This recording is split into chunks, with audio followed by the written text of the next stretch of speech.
awit na ito, you sang this in... The second Metropop. That's right. Yeah, in 1979. All right. And then we did not quite make it to the top, but I was sent to represent our country to the Asian Singing Competition. That time, Tony Barreiro and Cadore Valencia. Ang kanilang reason is that we need to send a singer to compete in a singing competition. Kaya tayo napadala doon. And we won the grand prize. Of course. Nung sinabing hindi tayo mananalo kasi Tagalog kinanta, sabi ko, ang hirap kasing kantahin na hindi mo dama na parang ipinilit yung English lyrics. So, dinesisyon kong kumanta ng nasawi, pero nagwagi naman talaga. Kumusta yung relasyon na yon? Professional relationship between you and the great George Canseco? Well, of course, towards the end talaga, naging sobrang okay because nung nagkasakit siya, nadalaw ko siya sa hospital. He surrendered his life to the Lord, and after a week, he passed away. And sigurado ako na safe siya talaga. He is in paradise. But the times after that, actually nagalit sila sa akin talaga because matigas na ang ulo ko. I'm a rebel, sabing ganon, because they were already planning for an album. Dinesign na yung album, kaya lang ayaw kong pumayag na gawin yung mukha ko. So, Ayaw mong ipagalaw ang iyong mukha because sinasuggest nila na para gawin kang maganda. magparitoke. Oo. Ayaw ko talaga. Dinala ko sa Makati Medical Center. Sinukat-sukatan ako ng ilong. Hindi ko alam to. Oo nga, hindi ko na Oo, kwento hindi sa'yo. ko to alam. Oo. Tapos, dinala ako doon.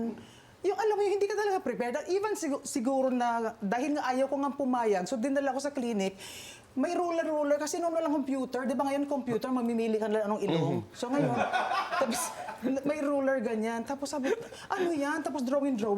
Nung sabi kasi nga, iaayos na nga. No, I ran away. Tumakbo talaga ako. Sabi ko, no, hindi po ako pwede talaga magpagalaw. Because I really believe, boy, na kung dumating man ako rito, nakaabot ako ng Maynila, it's because of the voice that God gave me.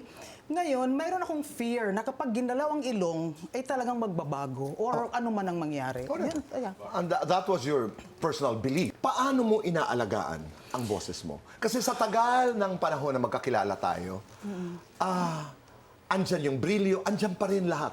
Talaga? Totoo. Praise God. But what about the technique? Yung paggamit ng boses, paano ka natuto? Actually, hindi ko nga alam yung sinasabing technique. You know, I remember, Menchu Lauchenko, our very dear Menchu, this was in 1996, I remember, when she asked me, sabi niya sa akin, Dulce, you know, with the way you sing, yung sa style mong pagkanta, dapat sa panahong ito, yung 1996, from the time I started, sabi niya, dapat wala ka ng boses. Sabi niya, anong technique mo? That time, parang bago sa akin yung sound, anong technique mo? Kasi hindi ko alam kung ano yung technique. So I just sing. Kung ano lang talaga yung lalabas, yun lang. Tapos, ang una ko talagang vocal coach actually was the mother of Cecil Azarcon. Minda Azarcon. Tapos, kaya lang daw ako dinala sa kanya para turuan akong hinaan yung boses ko. Kasi masyado ako maingay. Yung parang everything was belting. Sabi ko, hindi ko alam na kailangan merong mga soft. But siguro dahil nga sa bukid noon, para gusto ko lang marinig ako ng mga tao. Yung Buga ka lang ng buga. Buga ko ng buga kasi. Oo. Nagpa-practice ako sa puno na bayabas, so sa ibabaw ng tangke. Tapos wala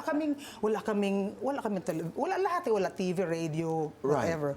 So, Saan ito, Dulce? Para lamang sa mga kabataan. Villa Bulsita, Bulacau, Pardo, Cebu. Yun. Oo. Okay. Oo. Malapit kami sa ilog, sa paanan ng bundok. So, pag nagpapatulog ako ng younger kong mga kapatid na nasa duyan, kanta ako ng kanta. Nasa harap talaga ako ng bintana para gusto ko may manood sa akin.